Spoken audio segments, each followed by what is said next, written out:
going to affect this weekend's IMSA road race in Topeka, Kansas, but that isn't the case. The Mellow Yellow 300 is set to roll this afternoon as scheduled, and Ralph Shaheen has our qualifying report. Race number 1 got underway with fast qualifier Mark Martin on the pole and Butch Miller alongside. Larry Phillips got the action started with this lap 1 spin. Miller suffered mechanical problems while Martin opened up a big lead. Two great battles, however, quickly developed. Fight number 1 was for second between Scott Hansen and Darrell Waltrip. After a nice nose-to-tail tussle, Hansen finally pulled away from DW. The crowd's attention then turned to the fight for fourth between Kenny Schrader and Tony Raines. The Pennsylvania resident doggedly pursued Schrader until the handling went away. Martin coasted home for the win, followed by Hansen and Waltrip. The lineup for race number 2 found Leighton Reese and Jay Sauter pacing the field to the green flag. Sauter, who is still looking for his first AC Delco Challenge Series win in 1993, pulled away from the pack, leaving Leighton to fight for second with the Canadian Randy McDonald. An off-course excursion by Reese allowed McDonald to take second place. Brad Loney was the next driver to attack Reese as a pair swapped third and fourth place a couple of times. Loney eventually fell out. A slip by Glenn Allen allowed points leader Johnny Benson to take fourth. Reese then suffered a mechanical problem, moving everyone up one position. Benson went after McDonald with a vengeance and eventually claimed second place. In an unbelievable turn of events, Sauter slid off the course due to a rear-end problem while on the last lap, cutting down the left rear tire. Jay tried to nurse the car home, but came up short as both Benson and Mike Eddy flew by the flag to claim the top 2 spots. Reporting for Race Day, I'm Ralph Shaheen. All right, thanks, Ralph. A bit earlier this morning, I had a chance to talk with the series' most recent winner, Scott Hansen, in our AC Delco Sky Shot. You've obviously been doing a lot of things right if you've managed to stay third in the points, but you guys have got a real experience coming your way today in the fact that you got a brand new race course you got to deal with. The drivers and crews of the American. Yeah, we sure do. You know, it's only the second road course I've ever been on, and you know, it's hot out here. You know, it's going to play a big factor in what goes on, but it's a different course. You know, it's a flat course. It's something that we're not used to, so it's going to be a real challenge here today. How much of a guessing game are you guys playing, obviously, with the setup of the race car? You guys are used to going round and round, and a ground effects ASA-type car, I got to believe it's a real challenge to try to get it set up to go left and right. Well, that's where we got one heck of an advantage here is we have a team car, being Mark Martin, and he has helped us out just a tremendous amount on setting the car up. And, you know, Mark's sitting on the pole here today, and we had to run qualifying races, and he won it, and I finished second behind him. So my car is just, you know, excellent, and a lot of it's due to the way he helped us set them up. Did you guys get much practice time, Scott? Yeah, we had a couple days here. I would say there was about 2 hours, 2.5 hours each day. I elected not to practice the last time out. We just sent Mark out with a couple new things we wanted to try. It worked out, so we just incorporated it into my car, and it just ran great in the qualifying race. So I think we got a good car here today. Tire wear. You know, you talk about the heat, and obviously you have to wonder just how well tires will hold up. Is that going to be any kind of problem for you guys today? During practice, the tires held up just fantastic. We ran the qualifying race, and toward the end of it, the tires started to grease up a little bit, but they had a race prior to ours, so there could have been some oil, could have been some stuff on the track. I think the tires are going to hold up good here today. Fuel will get to be a concern. It's going to be a two-stop race, and we're questionable on Mark's car whether he can make the whole distance. Now, don't forget, you can see all the action of today's Mellow Yellow 300 with Ralph, Larry Newber, and Rob Albright this afternoon right here at 2 p.m. on TNN. That's 2 p.m. Eastern. And the fun question is how much of a off-road race this one may turn into. Last night, the Busch Grand National boys ran up in Indianapolis, and with less than 30 laps to go, a multi-car accident took out the leaders, Todd Bodine and Robert Presley. That opened up the door for Tracy Leslie to win his first Busch Grand National race in 77 tries. David Green, who finished second, is now atop the BGN points. Winston regular, Terry Labonte was third. Ward Burton followed in fourth with Tim Fedowa rounding out the top 5. Up next, intriguing news about one of NASCAR's top teams and a major retirement. Stick around, everybody. Race Day, brought to you in part by Mopar Parts and the Chrysler Plymouth, Dodge Truck, Jeep, and Eagle dealers who sell and install them. By Performax from Pennzoil, the new synthetic motor oil that protects to the max. and by Oldsmobile.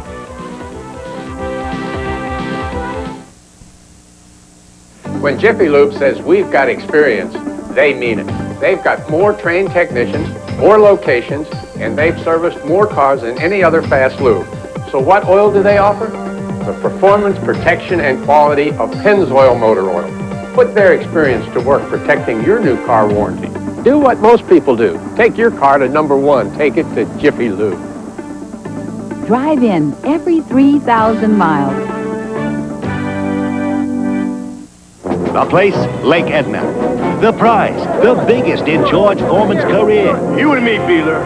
Winner gets the Colonel's secret. The scrappy Beeler counterpunches with a diversionary tactic. He pulls out freshly baked, buttery flavored biscuits. New, more delicious mashed potatoes with homestyle gravy. And coleslaw like only the Colonel could make it.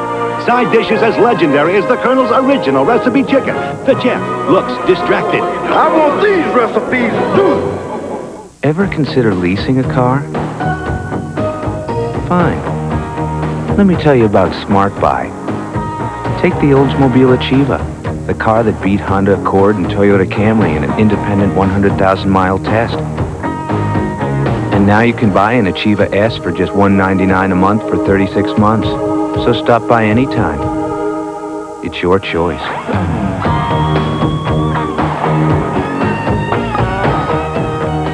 At 180 miles an hour, Darrell Waltrip can't afford a bad part.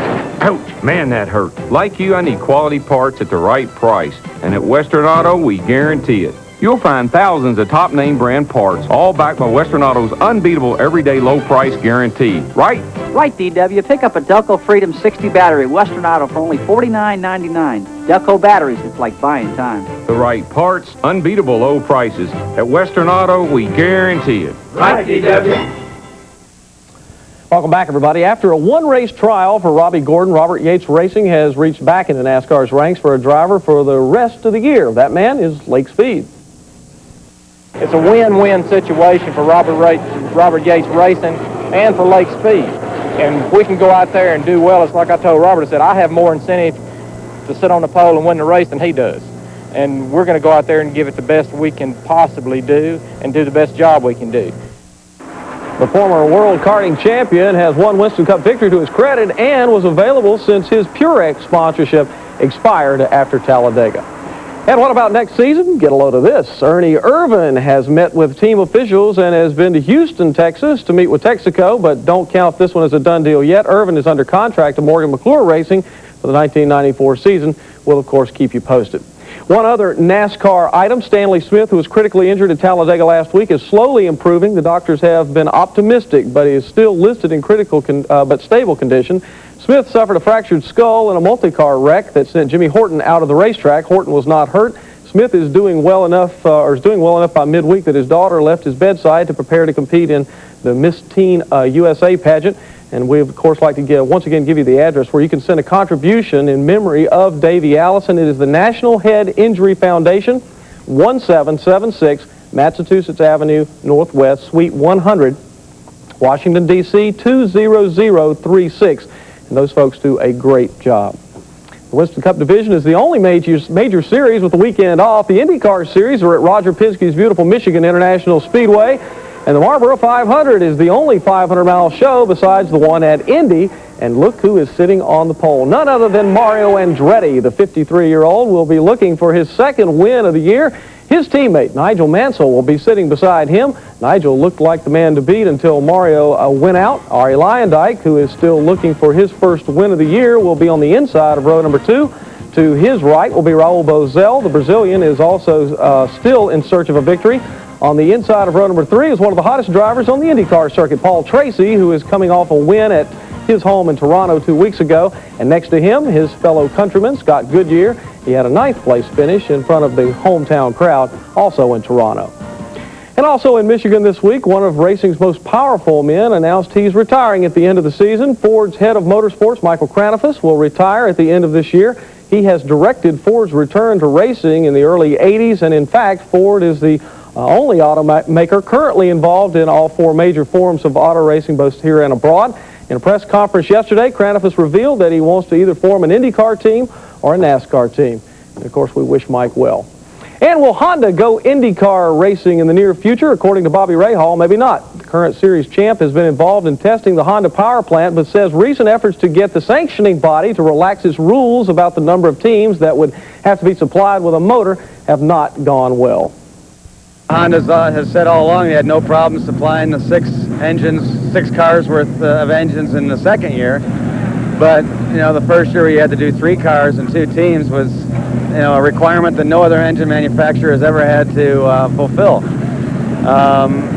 What effect this will have, whether they'll come in or not, you know, I don't know right now. If you go by what's been said in the past, I don't, you know, basically Honda won't come in. And the 94 IndyCar schedule was announced Friday, and if you liked this year's version, you'll really like next year's. The series didn't add or delete any racetracks. AMA Road Racing Series is in action this week in Minnesota. Here's Tom DeWeese with a quick look at yesterday's Superbike qualifying. AMA Road Racing Series is visiting the Brainerd International Raceway, but for Doug Pullen, it doesn't really matter where they are, because the way he and his Ducati are running. Saturday afternoon, Pullen again posted the best time and will have the pole for today's race. He had a good time with just over 1:40, but the track record of 1:39 was safe. It was a pretty good run. We kind of sorting through a few things, and during that session, you know, we changed a few things that we had thought about from the morning session, and things went pretty good. Able to go a little bit faster, and we were pretty satisfied with it. The wind picked up a lot, so that kind of changed things up. I think we could have gone faster if it would have been like it was this morning, though. Maybe more than any other driver, Jeff Brabham really looks forward to running the IROC Series, mainly because when Nissan left the IMSA circuit, so did Jeff. Jeff hasn't been logging many hours on the track as he would like, but it didn't show yesterday in Michigan. It was the final round of the International Race of Champions, and the former IMSA star was the winner.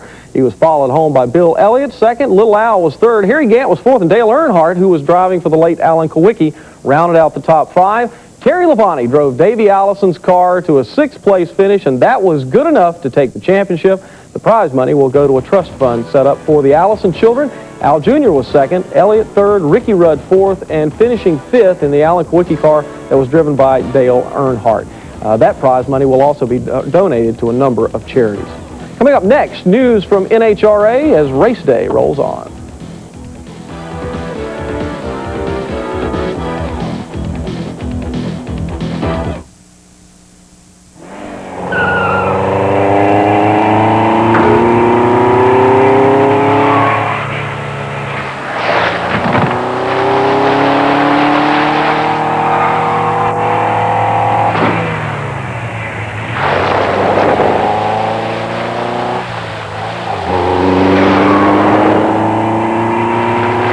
Anything you can handle, we can handle.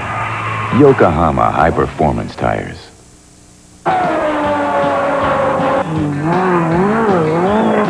As you can see, the folks at Valvoline know a thing or two about great performance. They've offered it here for years, and now they're offering it here too on the Valvoline Country Club CD or cassette. It's yours when you buy a case of quality Valvoline motor oil or have 2 professionally installed Valvoline oil changes. So if you want to enjoy some really great performances, hop in your car and pick up some Valvoline today.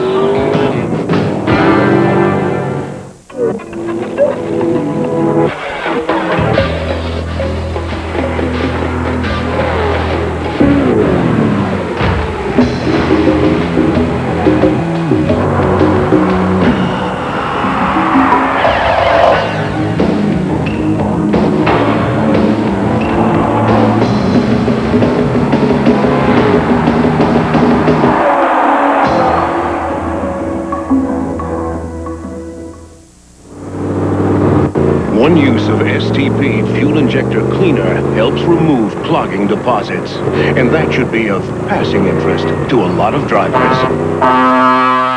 STP fuel injector cleaner. Today, live only on TNN Motorsport. The ASA EC Delco Challenge Series has invited some friends from Winston to join in their inaugural race at Heartland Park, Topeka.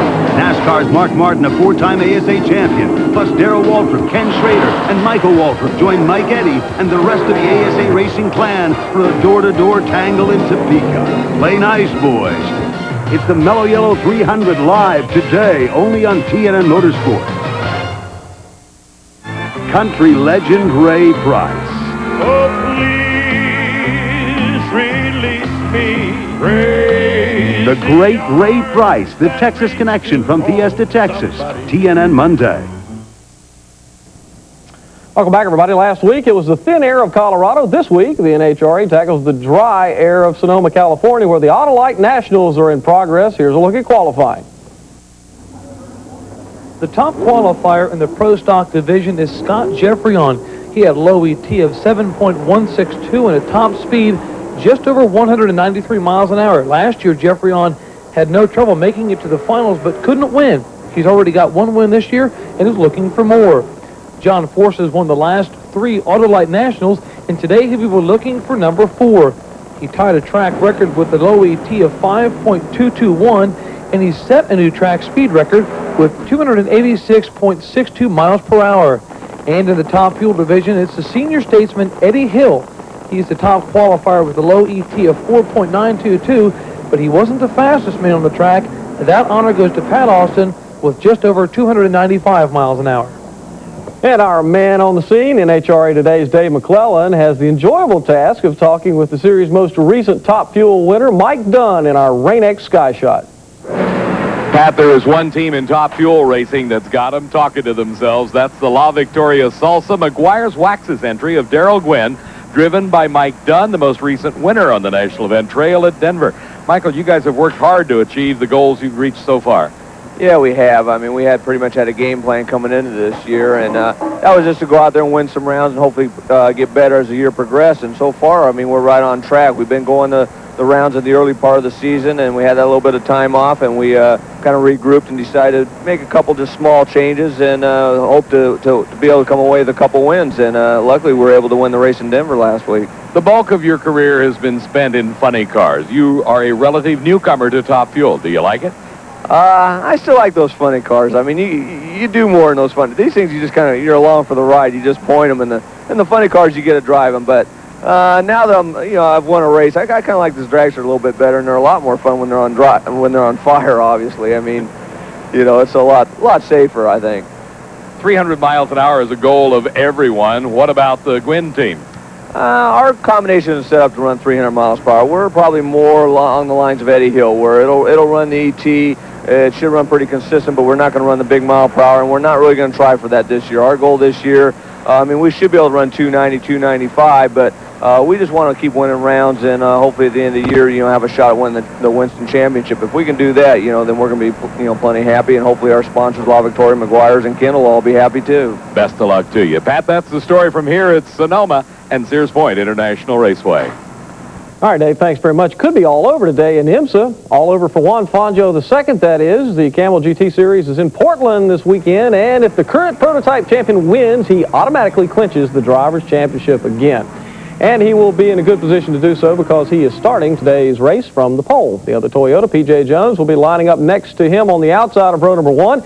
Behind them, it'll be Wayne Taylor driving a Chevrolet, and from the inside, in the second row, it'll be Jean-Piero Moretti and Derek Bell.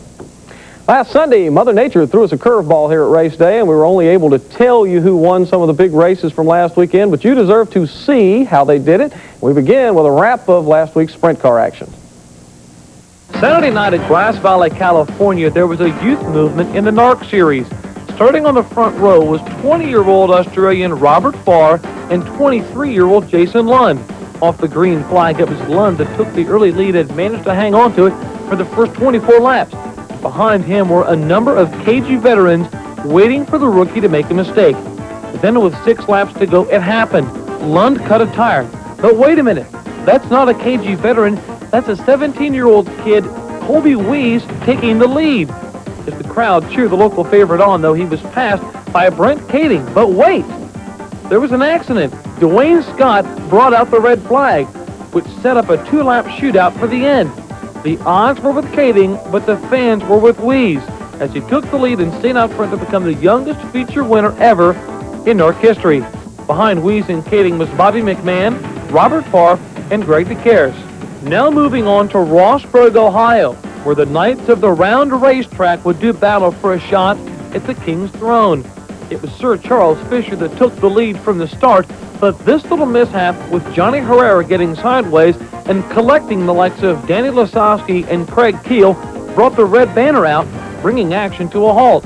But when the red banner was replaced by a green one, action once again resumed, with Prince Dave Blaney taking over the top spot. King Steve Kinzer found himself in a bit of a bind when he bounced off the wall a couple of times, and the only three-time winner of the Royal was off to his own kingdom. The townspeople were ready for a great finish when Jack Haudenschild led the field on the final lap until a $20 part on his car broke, opening the door for Prince Dave Blaney to be crowned a king, and he took the checkers and the $50,000 that was up for first place. Behind Blaney was Jack Haudenschild, Sir Charles was third, Frankie Kerr was fourth, Jeff Swindell was fifth, and they all lived happily ever after. I bet. Don't go away. We've got a lot more to talk about. We'll be right back.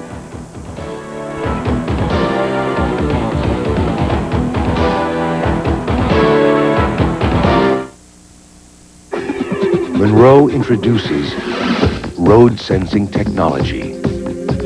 A new breed of Monroe shocks and struts that give you added control. New road sensing shocks and struts, only by Monroe.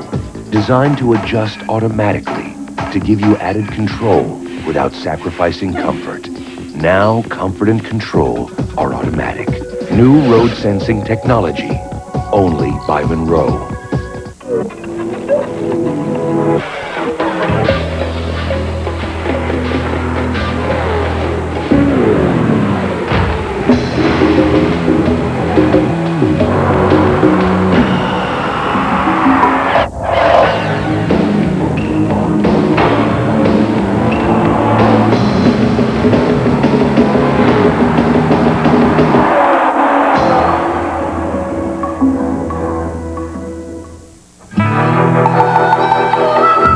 Most trackers can follow the trail only as long as the weather holds out.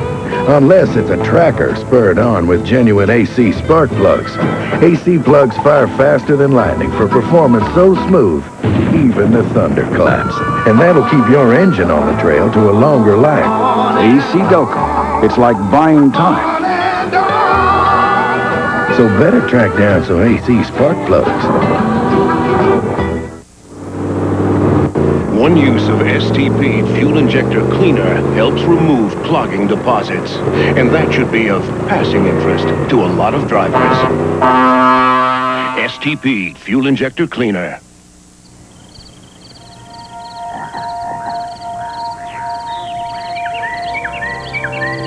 The sign of good things to come.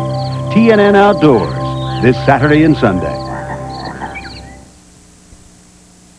Race Day, brought to you in part by Mopar Parts and the Chrysler Plymouth, Dodge Truck, Jeep and Eagle dealers who sell and install them. And by Monroe Shocks and Struts, now with road sensing technology. And welcome back, everybody. Continuing our wrap-up from last weekend, there was a lot more racing than just sprint cars. Tom DeWeese is back to conclude our recap.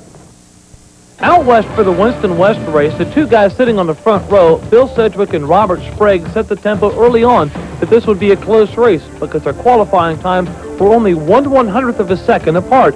And it was a close race, but then midway through, Dirk Stevens brought the leaders into the pits because of some fluid he lost on the track when he broke a gearbox. Third gear was gone, but that didn't matter to Stevens because he would only need fourth gear to get past Rick Corelli to stay up front when the checkered flag fell. Behind Stevens and Sedgwick was Robert Sprague, Rick Corelli, and Larry Guntzman. Sunday afternoon, north of the border of the ACT was in Nova Scotia, the home of current points leader Junior Hanley, but it wasn't the best homecoming. Friday night he left the action early because of an accident, and the same thing happened again Sunday. After lap 72, the number 72 was calling it a day. Beaver Dragon is second in points, but winless on the year. But that was all about the change as he took the lead where he would stay for the final 130 laps.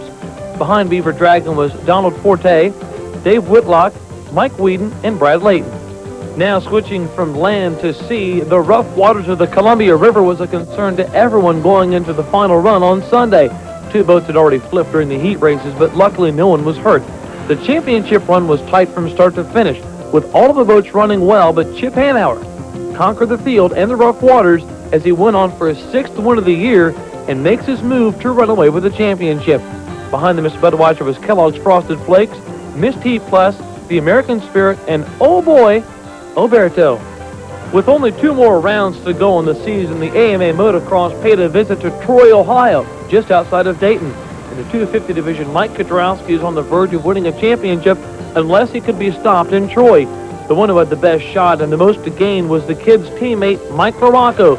The 2 Kawasaki's battled for the top spot in both motos, but it came out the same both times, with the kid taking the checkers. In the first moto, it was Kudrowski and LaRocco first and second, followed by Matasevich, Lamson, and Phil Lawrence. In the second moto, 1 and 2 were Kawasaki's, followed by Steve Lamson, Guy Cooper, and John Dowd. And in our Kawasaki report, Mike Kudrowski will put a cap on the great 250 motocross season this afternoon. The Kawasaki rider has already clinched the crown heading into the final stop in California.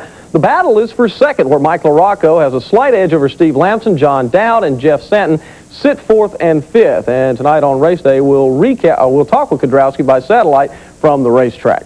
That's it for now, but also tonight on Race Day, we'll have highlights from today's races along with a wrap-up of the weekend in motorsports. I'm Pat Patterson. Thanks for watching. We'll see you back at 8:30.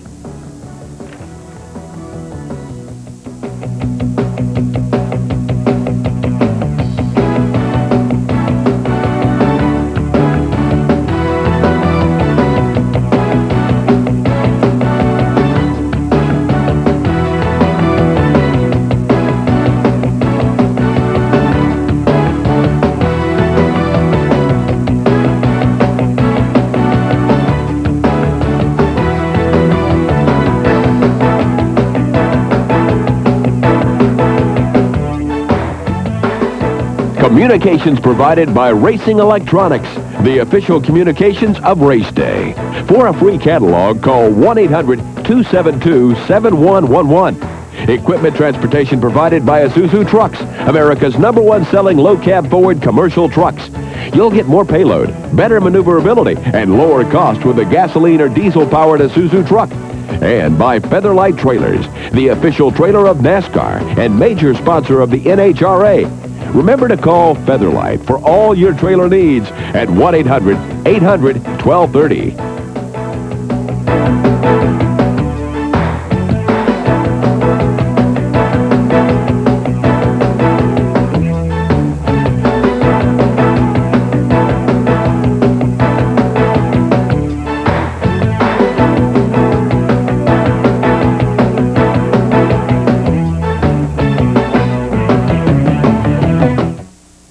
In Fisherman, next on TNN Outdoors. Today, live only on TNN Motorsports. The ASA EC Delco Challenge Series has invited some friends from Winston to join in their inaugural race at Heartland Park, Topeka. NASCAR's Mark Martin, a 4-time ASA champion, plus Darrell Waltrip, Ken Schrader, and Michael Waltrip join Mike Eddy and the rest of the ASA racing clan for a door-to-door tangle in Topeka. Play nice, boys. It's the Mellow Yellow 300 live today, only on TNN Motorsports.